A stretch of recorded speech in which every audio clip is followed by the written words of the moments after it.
Making this video was hard, but not because of the episode itself, but because I have an important announcement to make at the end of the video, one that I'd appreciate if you watch until the very end. But putting my ramblings aside, honestly, I haven't been this hyped for a chapter since Aldebaran's betrayal, and it's because so many of the characters I've enjoyed in the side novels are converging, kind of like an Avengers Infinity War movie. Of course, this is just me speaking from my perspective as a side novel reader, but don't worry, I'll try to explain why I'm so excited. But before we move on, as always, a huge thank you to the channel members. Thanks to Rolando, Wave, Inzomio, Harry, and especially to Cafecito, who always drops by my streams to ask me for the contact info of the channel's femboys and single mothers. He is a peculiar man. Now let's get started. Welcome to the analysis of Arc 10, Chapter 20 of ReZero. The episode starts right where we left off, with our protagonists about to be roasted by the fireball. Rachins dives into the water of the nearby sewer to take cover, while urging Subaru and Betty to roll around in the filth with him, because even though the place reeks of shit, it's better to smell like shit than to lose your life. But Subaru deduces that if they are looking for Crush, then there's no need to go to all that trouble, and in a bizarre Sigma moment, he just stands there knowing the fireball won't hurt him. Honestly, this was one of my favorite Subaru moments. It's great to see that despite how shocking the situation is, he can still make quick decisions like this. And on top of that, this won't be his only interesting moment, as we'll soon see. Sure enough, Wolf stops his attack upon seeing it would hit Crush, and in fact, I think I read that Wolf's mask changes to a bewildered expression, at which point he admits that Natsuki Subaru truly lives up to his reputation as a man with sharp intuition. And here I want to clarify something. Today's Wolf acts differently from the one in the game.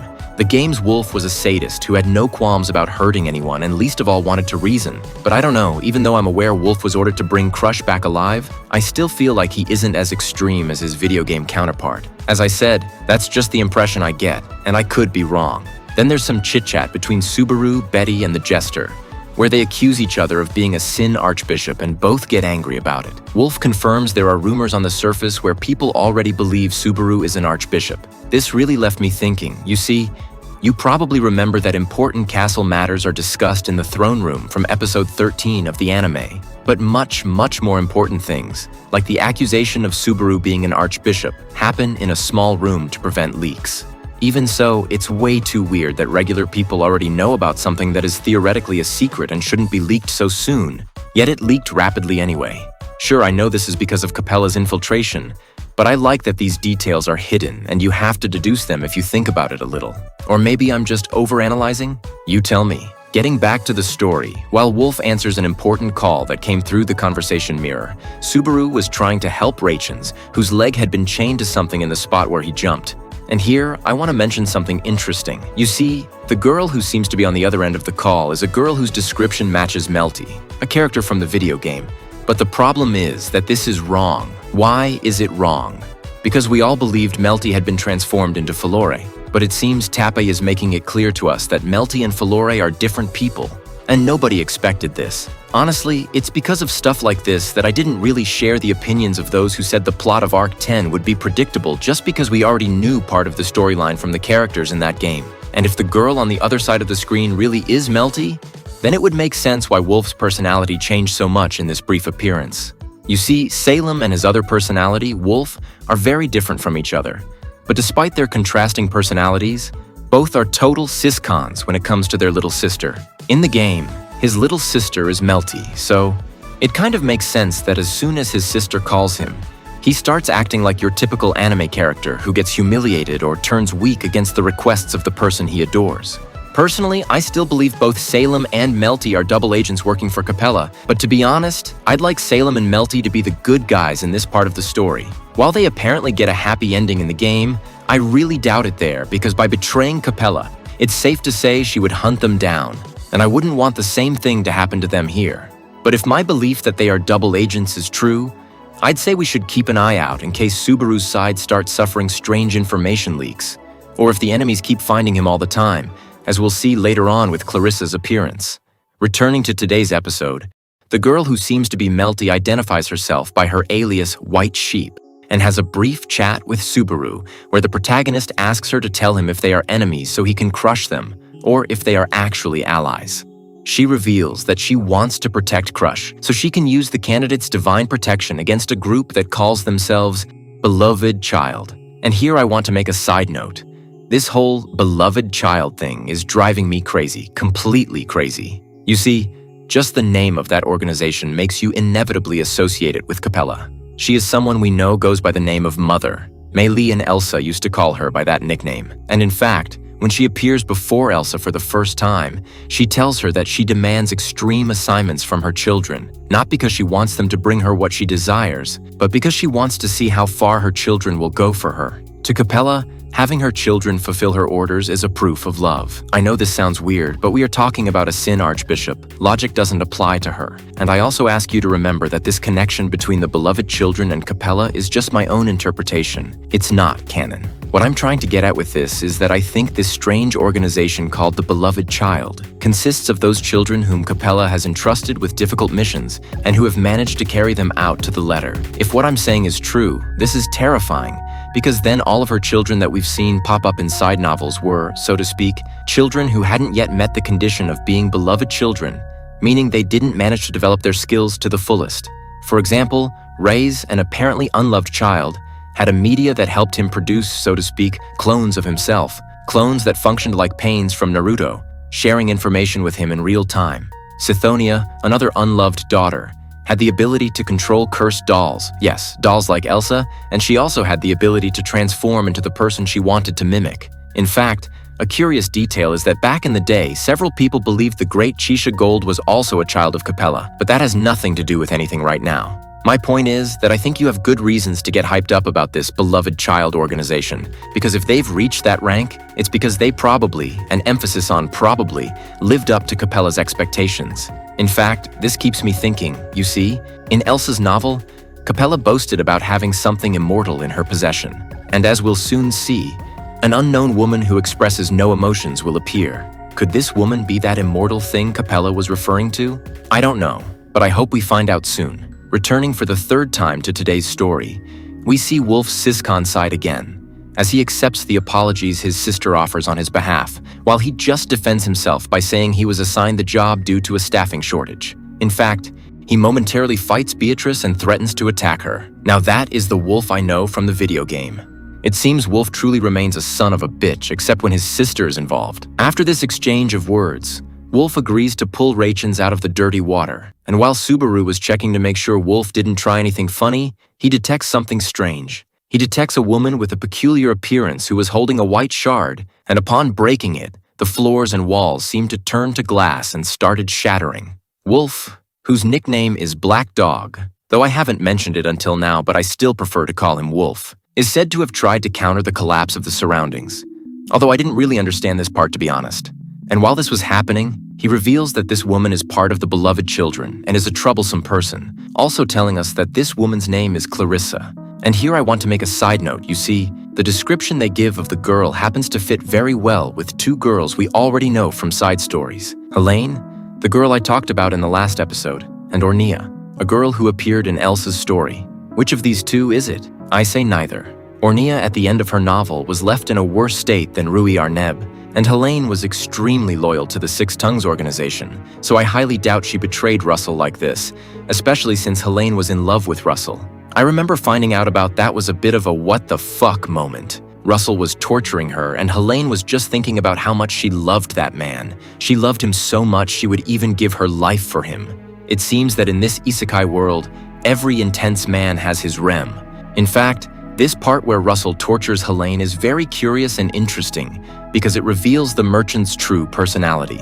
So let's do this. If the likes on my Spanish and English videos for this episode reach 1,000 likes and 150 comments combined in 24 hours, I'll make a short narrating the torture Russell inflicted on Helene. Remember, 1,000 likes added up across both videos, and the comments added up must reach 150. This was a short I would have liked to narrate earlier, but since it's niche, I decided against it, however. Now that Russell is having a strong presence, I want to take the risk. Plus, it could serve as material for when I make a video about all of Russell's appearances in the novels. Now, for the fourth time, returning to today's topic. It's said that Clarissa takes another white shard out of a bag she had, and Wolf is determined to stop her from breaking it, because if she did, the whole place would collapse. If they had survived the collapse so far, It was because Betty had inverted the gravity of the area with the Murak spell. That same spell she used in Season 4 to make Subaru jump in the Watchtower's White Room. So, to prevent her from breaking the shard that seems to start all the chaos, Wolf blasts her with gusts of air. But Clarissa breaks another shard that shuts down his gusts. Even though Subaru asks Wolf to use fire, since it theoretically has no physical form and wouldn't be broken, unfortunately, Wolf informs him that he can no longer play that card. And just like that, they can't stop Clarissa from making the place collapse. Afterward, something happens that even I didn't fully understand in detail, to be honest. But it seems Rachins knows that the bottom of the dirty water and the connected chain could release trapped fuel. So he sparks a fire with his magic to escape the place while Wolf created an earthen sphere to protect them. It was a perfect plan, blowing up the whole place while simultaneously escaping through the water inside the sphere thanks to the explosion. Later, Subaru wakes up safe with his allies in a place he describes as an infirmary, meets the girl we believe is Melty, who worries about him and is terrible at hiding her emotions. And finally, Russell Fellow. Instantly, Subaru realizes that Russell wasn't an ordinary man, but rather one of many mysteries. Then Russell tells him something that hyped me up way too much. He requests his cooperation to deal with the kingdom's enemies, a sworn enemy that has already infected the core of the kingdom. The episode ends there, but the speculation can continue.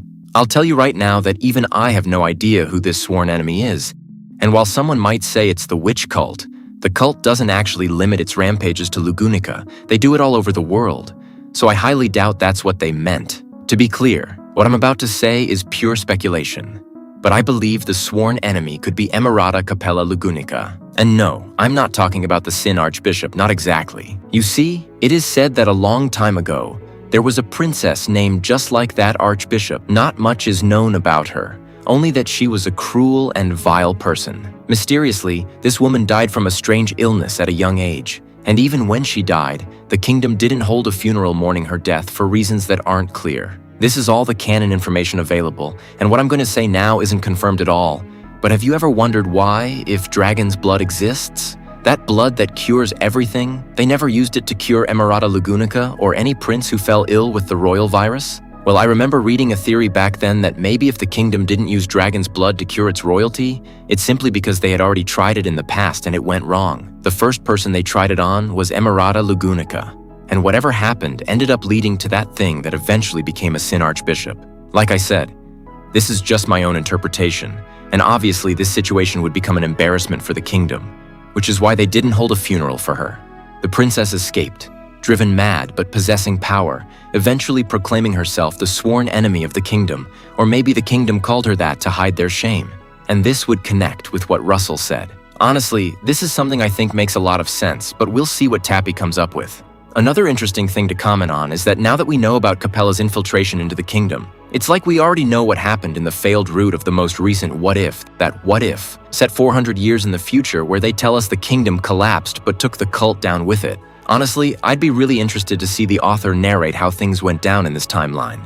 Obviously, we know Capella won, but that alternate story makes it clear that the witch cult actually disappeared along with the kingdom, which is interpreted as the kingdom falling, but not before destroying the cult. How did they destroy it? We don't know, but it looks interesting. To be honest, I have a lot of faith in Russell. He's crazy, but he's a crazy guy who looks out for the kingdom's safety and has a ton of resources at his disposal. In fact, if you told me that just like the Emperor of Warhammer 40,000 had a button to destroy the planet in case the demons won, Russell also has a button like that for the kingdom, I'd totally believe it. In fact, I have a feeling Subaru's mana problem will disappear soon, not so much because of the odd distortion I mentioned in my last video, but because I'm sure Russell has mana stones at his disposal. I mean, if Kiritaka, who was just a rich kid with less power, had mana stones in his possession, why wouldn't the most powerful noble in the capital have them? And not just him. Let's remember that back in Arc 3, Roswell granted Crush the magic stone mining rights to one of his territories in exchange for her cooperation against the whale. So I highly doubt Crush doesn't have a small reservoir of mana stones at her disposal to give to Betty, allowing the girl to start using magic spells. Maybe not indiscriminately, but at least as often as necessary for the plot. And we've reached my favorite part of the video, the time to theorize about an Avengers Endgame-style reunion, but in the Re-Zero universe. From the side stories, we know several members of the Six Tongues. First, there's Russell and then Helene, whom I hope appears soon and has interactions with Rachins. On the other hand, although Marcos was never a direct member, he had a very close bond with Russell and Roswell. In fact, Marcos is a recurring character in their novels, and as much as the big guy says he hates them, he actually holds them dear. As a curious fact, Russell loved to extort Marcos by teasing him about his old unrequited love, Teresa. Unfortunately, I have a feeling Marcos won't join this reunion because, in my opinion, he has already been controlled by the enemy. This is quite ironic, since he was the victim of something similar in the past. Remember when I told you that Reinhard manipulated someone with his brainwashing divine protection? Well, that person was Marcos. Honestly, it would be a great plot twist if it's revealed that he took countermeasures in case he was ever affected by something like that again, but we'll see about that. After Marcos, we also have a record of a man named Belmont, someone who helped Julius on his first mission as a knight. Don't let his innocent boy looks fool you. He's someone who has the same wit and aptitude as people like Otto and Subaru. I vividly remember how in a side story, he didn't hesitate to play dumb by acting, when in reality he ended up being just like that scary movie meme. In fact, do you want to know who detected that Reinhard used the forbidden divine protection? It was him. I also remember there's another member who, while not belonging to the Six Tongues, is in a position somewhat similar to Marcos's. I'm talking about Gwaine, whose greatest achievement includes recognizing Subaru behind his Natsumi disguise. That reminds me, a while ago I commissioned the Natsumi Gifs, but I haven't been able to narrate the story where Subaru, Otto, and Garfield cross-dress.